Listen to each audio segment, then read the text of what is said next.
밸런스 게임이라는 걸 했는데, 그러니까 두 개를 놓고 서로 맞냐 안 맞냐를 하는 건데, 이게 서로 맞는 경우도 있고 이쪽처럼 안 맞는 경우도 있을 수 있어요.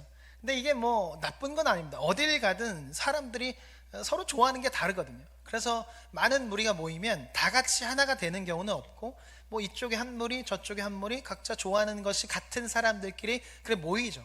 목사님들 모임 가도 그래요. 뭐 목사님들 한 30명 40명 모이면 다 같이 하나가 되어서 예수 안에서 하나가 되어서 대화를 나누지 않고, 저쪽에 한 3, 4명 저쪽에 몇 명 다 이렇게 따로따로 모여서 그렇게 대화를 하고, 선생님들도 마찬가지예요. 좋은 선생님들 모여도 다 이렇게 따로따로 각자의 성향과 색깔에 맞춰서 그렇게 대화를 하죠. 이게 무조건 나쁘다고 말할 수는 없어요. 그런데 이게 언제 나빠지냐면 서로 헐뜯고 서로 그 안에서 문제가 발생하고, 이 모임과 이 모임 사이에서 다툼이 일어난다면 문제가 되겠죠. 근데 왜 오늘 이렇게 좀 시작하냐면, 오늘 함께 나눌 말씀에 등장하는 고린도 교회가 그러했습니다. 서로 편을 나누고 시기하고 다투는 일들이 벌어지는 교회가 고린도 교회였는데, 이 고린도 교회에 바울이 쓴 편지가 바로 고린도 전서입니다. 바울이 보낸 편지 중에 가장 긴 편지는 로마서예요. 근데 고린도 전서도 똑같이 16장입니다. 그런데 고린도 전서에는 뭐가 있죠? 고린도 후서가 있습니다. 그래서 바울이 보낸 교회에 보낸 편지 중에 가장 긴 편지는 고린도에 보낸 편지라고 할 수 있어요. 근데 편지의 내용이 길다는 것은 할 얘기가 엄청 많다라는 것이고, 할 얘기가 많다라는 것은 문제가 많다라는 거예요. 우리가 아이를 키우다 보면 첫째와 둘째가 있는데, 이 첫째와 둘째가 똑같으면 같은 기준을 가지고 키울 텐데 항상 똑같지 않더라고요. 첫째가 말을 잘 들으면 둘째는 이상하게 말을 안 듣고, 첫째가 말을 잘 안 들으면 둘째는 말을 잘 듣고, 첫째가 말귀를 잘 알아들으면 둘째는 이상하게 말귀를 못 알아듣는 경우가 되게 많습니다. 그러다 보면 우리가 말을 잘 듣는 아이에게 이야기할 때는 그냥 한 번만 딱 이야기하면 돼요. 근데 말을 잘 듣지도 않고 평상시에 무슨 말인지 잘 못 알아듣는 친구에게는 여러 번 얘기하죠. 그리고 마지막으로 무슨 말인지 알겠지라고 다시 한번 확인을 하게 되죠. 그것처럼 지금 고린도 교회에 보낸 편지가 길다라는 것은 이것을 말해요. 고린도 교회에 문제가 많았고 할 말이 많았기 때문에 바울은 여러 번 편지를 썼고 길게 이야기하는 거예요. 그렇다면 고린도 교회는 어떻게 세워졌고 어떤 문제가 있었을까? 먼저 고린도 교회는 바울이 2차 전도 여행 중에 세운 교회인데요, 바울이 2차 전도 여행 중에 어디로 가려고 했냐면 로마의 4대 도시이자 행정 중심 도시였던 에베소에 가서 더욱더 많은 사람들을 만나서 복음을 전하려고 했는데, 갑자기 그 길이 막히게 됩니다. 그래서 다른 곳으로 방향을 틀었는데 밤중에 환상 가운데 마게도냐로 와서 우리를 도와달라라는 환상을 보게 돼요. 그래서 마게도냐로 가게 되죠. 근데 마게도냐에서 사역을 하는 게 굉장히 어려웠어요. 계속 문제가 발생하는 거죠. 매질도 당하고 감옥에도 갇히고, 그리고 폭동이 일어나서 결국 한밤중에 도망쳐야 하는 성도들도 몰래가 아니라 성도들도 모르게 결국 밤새 도망쳐야 하는 그런 일들이 벌어져요. 그래서 바울 혼자 아래쪽으로 내려오고, 지금은 아테네라고 불리는 아덴 지역으로 내려와서 그곳을 지나서 고린도라는 곳에 도착하게 돼요. 근데 바울이 고린도에 도착했을 때 영적으로나 육적으로나 굉장히 지친 상태였어요. 왜냐하면 바울이 처음에 에베소로 가려고 했는데 환상을 보고 그것을 틀어서 이제 마게도냐 지역으로 갔단 말이에요. 근데 그 사역이 쉽게 막 엄청 열리는 것이 아니라 엄청나게 어려운 거예요. 그러니까 마음이 어려운 거죠. 보통 우리의 생각이, 하나님께서 어떤 이적을 보여주시면 우리 생각이 야, 이제 길이 열리겠구나, 뭔가 이제 하나님의 길을 열어주시겠구나, 대단한 일이 벌어지겠구나 라고 생각을 하는데, 그게 아니고 그 반대가 되면 우리 안에 이게 도대체 뭐야, 나에게 환상을 보여주는데 하나님 도대체 왜 이러시는 거야 라고 하나님께 불평을 가짐과 동시에 나중 돼서는 좌절을 하게 돼요. 내가 잘못 들은 건가? 잘못 본 건가? 기대가 큰 만큼 좌절도 커지게 되는 거죠. 바울도 마찬가지였습니다. 환상을 보고 마게도냐로 왔는데 빌립보 교회를 세우면서 매일을 맞고 감옥에 갇혀요.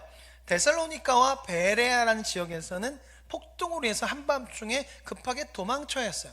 동역자인 디모데와 실라를 두고 도망쳐야 됐고, 성도들에게도 말을 하지 못한 상태로 도망쳐야 했습니다. 그리고 아덴 지역을 지나서 아덴 지역에 와서 이제 그곳에 있는 철학자들과 대화를 나누는데, 이게 하나도 선교적 열매가 맺히지 않는 거예요. 오히려 그들에게 조롱을 당해요. 그렇게 조롱을 당하고 난 후에 이제 고린도로 내려오는데, 그러다 보니까 이때 바울의 상태가 영적으로도 육체적으로도 굉장히 지쳐있는 상태였어요. 거기에 2차 전도 여행은 시작부터 삐걱거렸어요. 바울이 바나바와 대판 싸우고 바나바가 아닌 실라와 함께 전도 여행을 시작했어요. 이렇게 되다 보니까 바울이 고린도에 도착했을 때에는 깊은 절망감과 좌절감, 실패감, 영적으로 바닥을 치며 깊은 우울감에 빠져 있을 겁니다. 엘리야가 사역의 방향성을 잃고 나서 스스로 죽기 위해서 우울증에 걸려서 스스로 죽으려고 했던 것처럼 바울의 상태가 아마 이때 이랬을 거예요. 사역의 방향성을 잃고 깊은 우울감에 빠져 있었을 거예요. 그래서 고린도전서 2장 3절을 보면, 화면은 없지만 이렇게 말해요. 내가 너희 가운데 거할 때 약하며 두려워하며 심히 떨었다라고 말해요. 엄청나게 힘든 상태로 고린도 지역에 들어온 거죠. 근데 이런 상태에 있던 바울이 다시 일어날 수 있었던 것은 하나님께서 바울에게 동역자를 붙여주셨고 일거리를 주셨기 때문에 그래요. 지쳐있는 엘리야에게 하나님께서 7,000명의 사람이 있다라고 말하고, 그리고 일거리를 주셔서 다시 일어나게 하신 것처럼 바울에게도 동역자를 붙여주셨고 일거리를 주셨죠. 브리스길라, 아굴라와 브리스길라를 만나서 함께 천만 많은 일을 하게 하셨고 그들과 함께 복음을 나누게 하셨습니다. 거기에 마게도냐 지역에 있던 실라와 디모데가 고린도로 오게 돼요. 근데 그냥 오는 것이 아니라 마게도냐 지역의 교회가 너무나도 잘 지내고 있다는 이야기를 듣게 되고, 거기에 빌립보 교회가 선교 헌금까지 보냈다는 얘기를 들어요. 그럼 바울이 얼마나 기쁘겠어요. 거기에 하나님께서 밤중에 바울에게 찾아오셔서 환상 가운데 말씀하시는데, 사도행전 18장 9절 10절입니다. 같이 읽겠습니다. 화면에 있습니다. 자, 시작.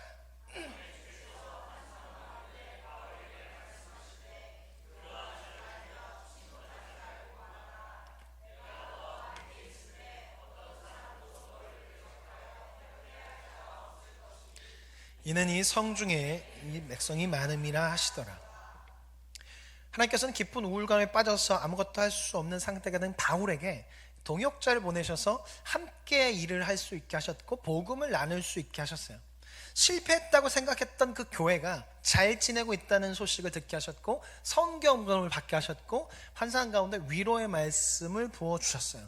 이것으로 인해서 바울이 다시 일어나서 고린도 지역에서 1년 6개월의 시간 동안 열심히 사역을 하면서 고린도 교회를 세워나간 거죠.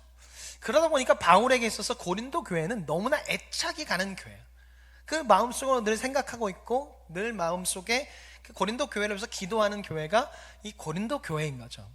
근데 바울이 3차 전도 여행 가운데 에베소에 머물러 있을 때 고린도에 갔다 왔던 바울의 동료 중에 한 명이 와서 말하는 거예요. 고린도 교회에 큰 문제가 생겼습니다 라는 얘기를 하고 그 이야기를 듣게 되죠. 그래서 바울이 이제 고린도 교회에 편지를 쓰게 되고, 첫 번째 편지라고 불리는 편지는 유실되어서 성경에 기록되어 있지 않고 두 번째 쓴 편지가 바로 고린도 전서입니다. 그렇다면 이 고린도 교회에는 어떤 문제들이 있었을까? 먼저는 분열과 파벌 싸움이 있었어요.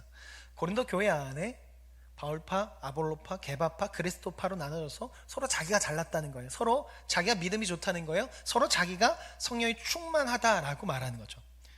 당시에는 후견인 제도라는 것이 있었어요. 이게 뭐냐면 사회적으로 높은 지위나 명예나 부를 가지고 있는 사람이 그렇지 못한 사람을 후원해 주는 거예요. 능력이 있는데 가지고 있는 것이 없어서 능력을 발휘하지 못하는 사람을 선택해서, 아니면 자기가 마음에 드는 사람을 선택해서 그들을 후원하는 후견인 제도가 있었습니다. 물론 이게 법으로 정해져 있는 것은 아니고 당시 하나 문화였었어요. 근데 이런 후원을 받는 사람들이 자신을 후원해주는 사람을 자랑할 뿐만 아니라 그들이 가지고 있는, 후원해주는 사람이 가지고 있는 능력을 마치 자신의 능력인 것처럼 자랑하는 일들이 있었어요. 예를 들면 우리가 어렸을 때 친구들과 싸울 때 그렇게 싸울 때가 있었어요. 니네 아빠 몇 살이야? 우리 아빠 40살 넘었는데? 라고 얘기하면서 우리 아빠 나이가 더 많아. 그러면 우리 할아버지는 60 넘었어. 우리 아버지 1900년에 태어났는데 저희 할아버지가 1900년에 태어났습니다. 그래서 제가 항상 뭐든지 이겼는데, 그렇게 하거나, 아니면 요즘에는 그렇게 싸운다고 하더라고요. 우리 할아버지 집이 50평이고 건물이 2채가 있는데 니네 할아버지는 집이 몇 평이냐? 라고 하면서 그렇게 싸운다고 얘기해요. 이건 뭐예요? 우리 할아버지가 가지고 있는 그 재산과 능력이 마치 자기 것처럼 그렇게 자라하는 거죠. 근데 당시에 후원을 받는 사람들이 이런 생각을 하면서 살아갔어요. 그렇게 행동했고. 근데 이런 문화가 교회 안에 들어온 거예요. 그러다 보니까 성도도 이런 말을 하는 거죠. 나는 바울이 교회를 개척할 때, 고린도 교회를 개척할 때 함께 했던 개척 멤버야. 나는 베드로가 와서 부흥 집회할 때 은사를 받아서 수많은 사람들을 고쳤지. 나는 아볼로에게 성경 공부를 배워서 성경에 뛰어난 사람이지 라고 말하면서 서로 내가 더 뛰어나고 내가 더 훌륭하고 내가 더 높은 위치에 있다, 내가 더 성령이 충만한 사람이다 라고 그렇게 말했던 거예요. 뿐만 아니라 성적인 문제도 굉장히 심했는데 너 참 고린도 사람답다 라고 말하면 이게 어떤 의미였냐면 너 되게 음란하다, 너 되게 성적으로 부도덕하고 방탕하다 라는 말을 너 고린도 사람 같네 라고 그렇게 말할 정도로 고린도 지역이 성적으로 굉장히 문란했대요. 근데 이것이 교회 안에 들어와서 교회 안에서도 직분자라고 하는 사람들이 근친상간을 하고 그런 율락가를 드나드는 그런 일들이 많이 있었다고 합니다. 근데 가장 큰 문제는 뭐냐면 자신들의 행동이 잘못되었다는 것을 모르는 것이었어요. 자신들의 교회가 잘못되었다는 것을 알지 못하는 거였어요. 그래서 바울이 그들의 잘못을 알게 하기 위해서 여러 번 편지를 썼고, 오늘 말씀 1절에서는 이 사실을 말하기 위해서 너희에게 내가 이전에 말할 때 어린아이 대하듯이 말하였다. 그리고 지금도 편지를 쓸 때 어린아이 대하듯이 너에게 편지를 쓰고 있다. 너희들은 스스로 성령에 속하고 성령에 충만하고 믿음이 뛰어난 사람이라고 말하지만 너희의 모습은 성령에 속한 사람이 아니라 육신에 속한 사람의 모습이다. 그래서 시기와 분쟁이 끊이지 않고 계속 일어나고 있는 것이다 라고 그렇게 말해요. 고린도 교회는 당시 주변 교회에 비해서 굉장히 큰 교회였습니다. 교회에 재정도 많았고 부자들도 여럿 있었고 은사와 능력이 많이 나타나는 교회였어요. 그러다 보니까 고린도 교회 성도들은 자신들이 성령에 충만한 사람, 성령에 속한 사람, 믿음이 좋은 사람이라고 생각한 거죠. 이게 어느 정도였냐면 바울이 편지를 3번 쓸 때까지 바울이 하는 말들이 이들에게 하나도 통하지 않았어요. 이들 스스로 성령이 충만하고 믿음이 좋다고 생각하다 보니까 바울이 편지를 3번이나 쓸 동안 바뀌는 것이 없고 오히려 바울을 적대하고 교회에 찾아갔는데도 문전박대하는 일까지 벌어졌어요. 고린도 교회를 개척하고 1년 6개월 동안 바울이 피땀 흘리면서 그 교회를 세웠어요. 그리고 그 세운 바울이 편지를 쓰고 찾아갔는데도 통하지 않을 정도로 이들 스스로 되게 믿음이 좋고 성령이 충만한 사람, 충만한 교회라고 생각을 한 거예요. 왜냐하면 자신들에게 그런 능력이 나타나고 은사가 나타나니까. 그러나 고린도 교회 안에는 분열이 가득하고 미움과 시기와 자랑이 가득했어요. 열심히 있다고 하는 성도들, 은사가 나타난다고 하는 그런 성도들, 능력이 있다고 하는 그런 성도들의 모습에서 성령에 속한 모습이 나타나지 않고 예수님의 모습이 보이지 않은 거예요. 복음의 메시지가 전혀 보이지 않았습니다. 그들의 모습에서는 예수님을 발견할 수가 없었던 거죠. 제가 예전에 어떤 교회에서 사역할 때 굉장히 열정이 있는 사역자 2분이 있었어요. 저랑 같이 사무실 쓰는 분이었는데 첫 번째 분은 되게 계획형 인간이었어요. 정말 예배 준비를 정말 열심히 했어요. 그냥 하나하나 예배 노트라는 것을 써서 예배를 오늘 내일 어떻게 할까 이것을 일주일 동안 계속 준비하는 거죠. 자세하게. 그리고 예배 드리고 난 후에 또 적어요. 오늘은 1명이 손들었네, 다음 주에는 어떻게 하면 2명이 손들 수 있을까, 이런 여러 가지 것들을 다 적으면서 그 다음 주에 더 좋은 예배를 드리기 위해서 늘 고민하는 분이었어요. 그리고 또 한 분 있었는데 이분은 스타일이 완전 달라요. 그러니까 계획형 인간이 아니라 되게 즉흥형 인간. 그래서 그 자리에서 기도와 찬양을 굉장히 뜨겁게 하는 그런 사역자였어요. 그런데 이 2분이 문제가 생긴 거예요. 사이에 서로 다른 열정을 가지고 있다 보니까 이게 부딪히면 서로 헐뜯기 시작하고 미워하기 시작하는 거죠. 사역할 때에도 부서가 같이 연합하면 좋은데 연합해서 사역하는 것이 아니라 따로 하는 거죠. 여름 사역할 때 더 먼저 좋은 장소를 차지하게 해서 싸움이 나고 그런 일들이 벌어지는 거죠. 절대 연합하지 않아요. 그리고 만나도 서로 인사를 하지 않아요. 같은 사무실을 쓰고 있거든요. 근데 서로 없는 사람인 것처럼 하는 거죠. 제일 피해를 본 사람은 저입니다. 저는 그곳에 사무실을 쓰다 보니까 이제 제가 이렇게 들어가면 이제 여기 한 분 계시고 여기 한 분 계시면 이분이 저에게 말을 걸어요. 이쪽에 있는 분이. 그럼 이쪽에 있는 분이 전혀 모른 척하고 아예 쳐다보도 보지 않아요. 대화에 끼지 않아요.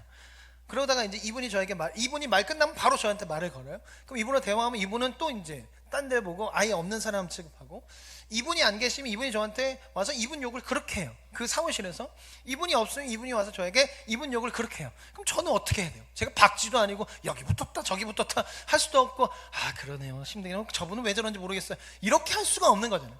근데 이게 매주 벌어지는 거예요. 그러다 보니까 너무 힘들어서 나중에는 그냥 그 사무실로 아예 안 갔어요. 그냥 예배당에서 설교 준비하고 예배당에서 말씀 준비하는 것이 더 낫겠다 싶어서 한 몇 달 동안 그 사무실 아예 가지 않았습니다. 분명히 두 분 다 열정이 있었고 부서에 대한 그런 열심과 열정이 있었는데, 이것이 부딪히자 시기가 되고 분쟁이 되었죠. 근데 이게 문제가 뭐냐면 성도님들이 알 정도였어요. 그 얼마나 그게 그런 거예요. 저는 모를 줄 알았는데 나중에 성도님이 그렇게 얘기하더라고요. 그 두 분은 원래 서로 앙숙이잖아요. 그렇게 얘기하시더라고요. 그러니까 두 분은 사역에 열심히 있었고 열정이 있었는데 본이 되지 않았고 덕이 되지 않는 거죠.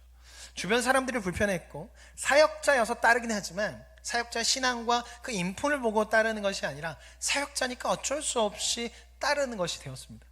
두 분 다 분명히 사역에 대한 열정이 있었고 열심히 있었는데 그것으로 인해서 다른 사람들에게 불편함과 분열을 일으켰죠.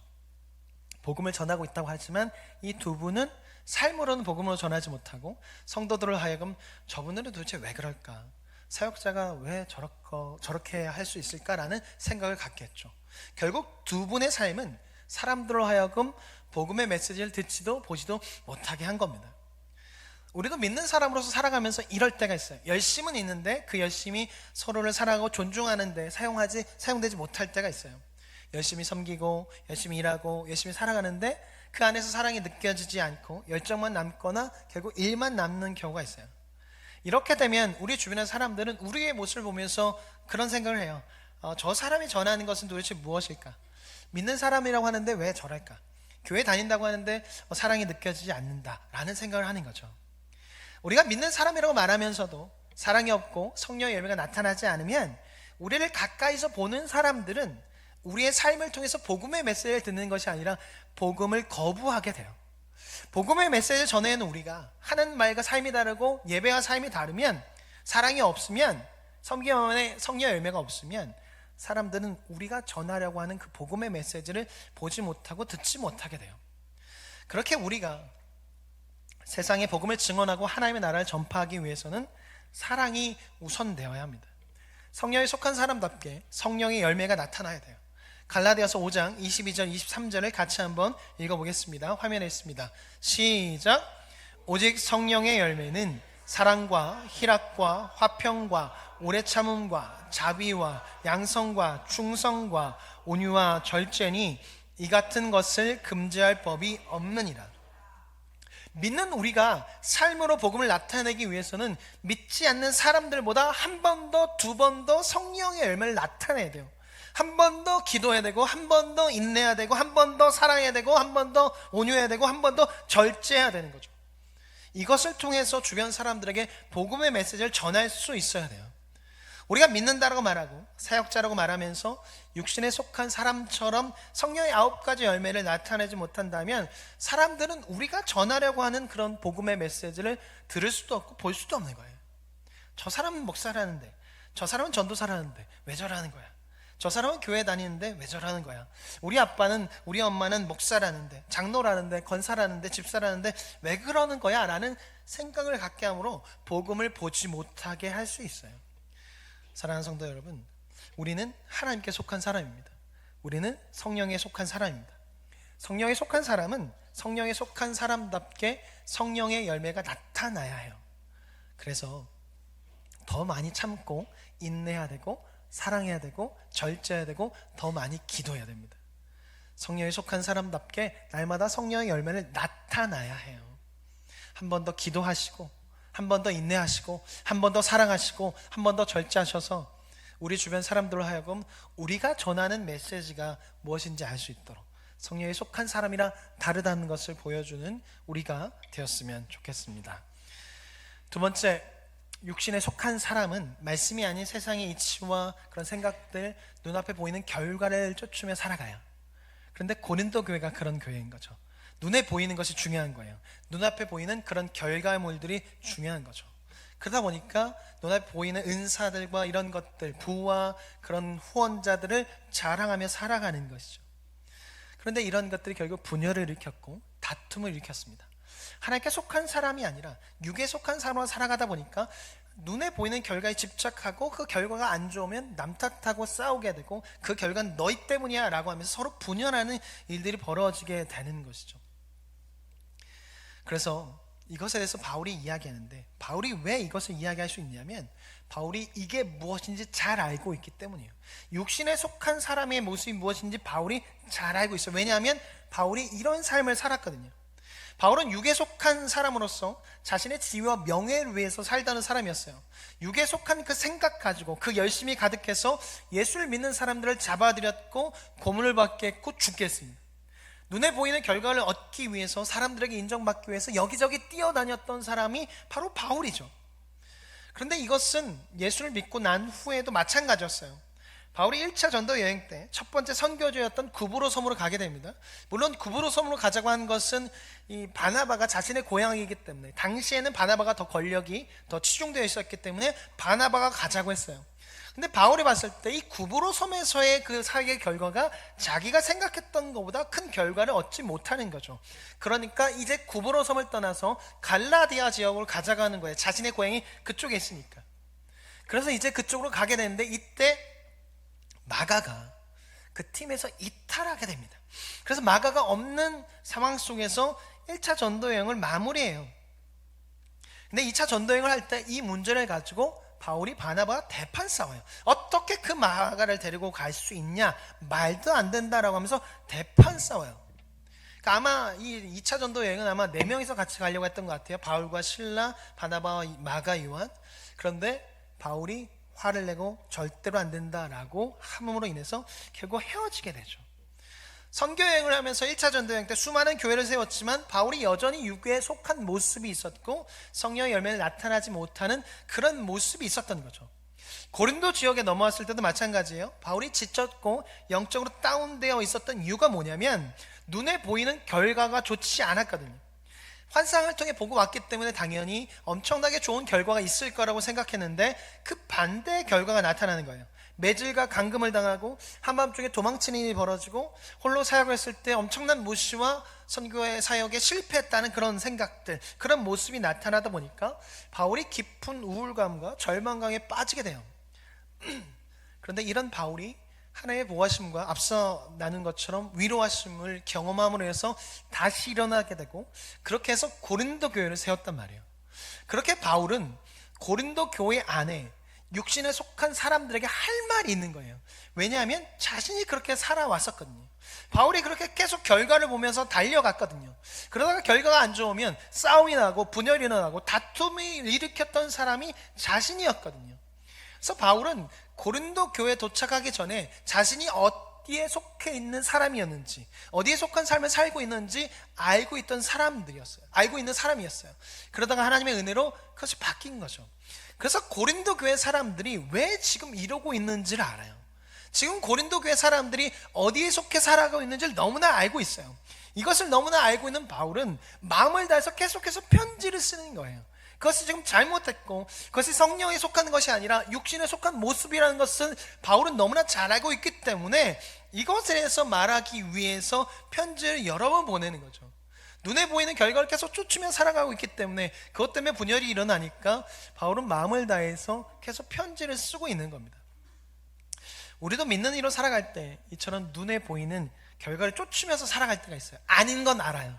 눈에 보이는 것이 아니라 눈에 보이지 않는 하나님을 쫓으며 살아가야 하는 건 알고 있지만 눈을 뜨면서 살아가다 보니까 어느 순간 눈에 보이는 것을 쫓아 살아가고 그것에 보이는 결과에 따라 좌절하기도 하고 그것을 두고 싸우기도 하죠. 남 탓하는 거죠. 뭔가 눈에 보이는 것을 쫓다가 그게 잘 안 되면 사람은 누군가를 탓해야 됩니다. 그러다 보니까 결국 다툼이 일어나는 것이죠. 근데 바울이 오늘 말씀에서 이것을 가지고 뭐라고 말하냐면 육신에 속한 것이라고 말해요. 그래서 눈에 보이는 것을 쫓게 되고 그것에 따라 좌절하고 낙심하고 다투기도 한다는 거죠. 그래서 바울은 그들에게 육신에 속한 사람으로 살아가는 것이 아니라 성령에 속한 사람으로 살아가야 한다라고 말하고, 성령에 속한 사람은 눈에 보이는 것을 쫓는 것이 아니라 눈에 보이지 않는 하나님께서 일하실 것을 기대하며 그 하나님께 나아간다고 그렇게 말하는 거예요. 그래서 성령에 속한 사람들은 결과를 무시하지는 않지만 결과 너머에 계신 그 하나님을 바라보면서 하나님께서 일하고 계시고 일하실 것을 기대하며 주님의 이름을 한 번 더 불러요. 주님께서 죄인 중 괴수였던 우리를 부르셨고 우리를 인도하셨고 지금 나를 이 자리에 앉게 하신 것처럼 앞으로도 나를 인도하실 것이고, 그렇게 교회를 인도하실 것이고 나의 자녀들을, 나의 가정들을 인도하실 거란 믿음 가지고 주님의 이름을 한 번 더 부른다는 거죠. 사랑하는 성도 여러분, 어떠신가? 요즘 성령에 속한 사람처럼 살아가시나요? 작은 은혜 감사하고 말씀을 가까이 하며 말씀의 근거에서 살아가시나요? 그렇게 살아가신다면 잘하고 계신 거예요. 계속 그렇게 말씀을 가까이 하고 작은 은혜 감사하면서 살아가십시오. 하나님의 은혜가 계속 있을 겁니다. 그런데 삶에 지쳐서 나도 모르게 눈에 보이는 결과에 좌절하고 지쳐있고 낙심하고 있으신가요? 그래도 좌절하지 마십시오. 실망하지 마십시오. 우리가 그 좌절을 주님께 들고 오고 그 낙심과 그 지침을 들고 주님께 오면 지금까지 우리를 인도하신 그 주님께서 우리를 계속해서 인도해 가실 것입니다. 마지막 하나 이야기 좀 하면, 제가 학생부 사역을 하면서 참 힘들 때가 있었어요. 힘들지 않은 사역이 어디 있겠고 힘들지 않은 일이 어디 있겠냐마는 그때 당시 되게 힘들었습니다. 그러니까 선생님들과 회의를 하고 계획을 짜서 해도 아이들이 즐거워하지 않는 거예요. 정말 설교 준비 열심히 하고 1년 동안 계획을 열심히 해서 해도 아이들 반응이 없는 거예요. 오죽하면 그때 1년 주제가 뭐였냐면, 우리 지금 1년 주제가 뭐죠? 예배를 기뻐하는 남북교회. 말씀에 근거해서 한 거예요. 근데 당시에 1년 주제가 뭐였냐면 뭐든지 신나게였어요. 말씀 다 필요 없다. 애들이 뭘 해도 안 신나니까 필요 없다. 그냥 뭐든지 신나게가 표어였어요. 그래서 1층 교육관에 뭐든지 신나게 이렇게 붙어 있었어요. 그래서 뭐든지 신나게 하자. 아이들이 안 신나하니까. 예배를 그렇게 이게 그냥 왔다 갔다 하는 것 같으니까. 그래서 정말 1년 동안 열심히 신나게 해서 별의별 거 다 했습니다. 옥상에 수영장 설치하고 물값만 18만 원 나왔어요. 그거 하느냐고. 그래서 수영장 설치하고 옆에서 고기 굽고, 야 고기 먹고 가라, 수영하라, 막 이런 별의별 거 다 했거든요. 그런데 결국 저랑 선생님 두 분만 신나 있더라고요. 아이들은 신나 있지가 않은 거예요. 이게 굉장히 지쳐요. 그러니까 우리는 뭔가 계속 하고 있고 선생님들은 뭘 하고 있는데 우리만 신나고 뭘 해도 아이들은 똑같은 것 같은 거예요. 이게 준비하는 입장에서 굉장히 지칩니다. 잘하고 있는 건가? 아닌 건가? 그래도 어쩔 수 없이 사역을 해야 되니까 기도하면서 계속 그 자리를 지키면서 열심히 사역을 했습니다. 우리만 신난 채. 그런데 참 놀라운 것은 그 학생이 이제 청년이 됐는데 그 청년과 몇 달 전에 얘기를 나눈 적이 있어요. 근데 그 청년이 하는 말이, 오늘 그 청년이 나왔는데 감사하게도 그때 너무 좋았다는 거예요. 그때 너무 좋았고 아직도 기억에 남는 거예요. 저랑 이제 그때 당시 선생님하고 얘기를 나눴는데 이게 믿겨지지 않은 거죠. 왜냐면 저희가 볼 때는 재미없어 하는 것 같았고 그냥 어쩔 수 없이 예배 나오는 줄 알았는데 계속 생각나는 거죠. 그러니까 너무 감사했어요. 그래, 계속 기도하면서 열심히 하고 그 자리에 지키면 되는 거구나. 하나님께 맡기며 나아가면 우리 눈에 보이는 것과 달리 하나님의 일하심은 계속 있는 거구나 라는 생각이 드는 거죠. 사랑하는 성도 여러분, 사역에 지쳤고 자녀 양육에 지쳤고 눈으로 볼 때 달라지지 않는 것에 지치셨나요? 눈앞의 결과가 당장 나를 낙망하게 하고 좌절하게 할 수 있어요. 그러나 지금의 이 자리에 나를 있게 하신 그 하나님께서 분명히 그 열매를 맺게 하실 겁니다. 하나님의 일하심은 늦을 수는 있어도 없을 수는 없어요. 반드시 있고 반드시 나타납니다. 성경에서도 수많은 믿음의 사람들이 오래 걸렸지만 하나님의 일하심을 분명하게 경험했습니다. 눈에 보이는 결과가 아니라 눈에 보이지 않는 하나님께서 하실 일을 바라보십시오. 아브라함을 인도하셨고 다윗을, 야곱을, 요셉을 인도하신 하나님께서 우리를 인도하실 겁니다. 이것을 기억하셔서 오늘도 주님의 이름을 부르며 나아가는 우리가 되었으면 좋겠습니다. 같이 찬양하고 좀 기도할 텐데, 우리의 마음이 바울처럼 좀 다운돼 있다면 우리 마음에 부흥이 일어나고 우리 마음을 새롭게 해달라고, 우리의 가정이 이것이 필요하다면 우리 가정 가운데 새날을 허락해달라고, 우리의 모임이, 우리의 부서가 그런 것이 있다면 새날을 허락해달라고, 우리 마음이 새로워져서 눈에 보이는 결과에 따라 좌절하고 계속 살아가는 것이 아니라 다시 힘을 내서 눈에 보이지 않는 하나님께서 일하실 거라고, 눈에 보이지 않는 하나님께서 내 삶 가운데 계속 일하고 계시고 일하실 거라는 그 믿음 가지고 나아가는 우리가 되게 해달라고, 또 우리가 되겠다고 그렇게 기도하는 시간이 되었으면 좋겠습니다.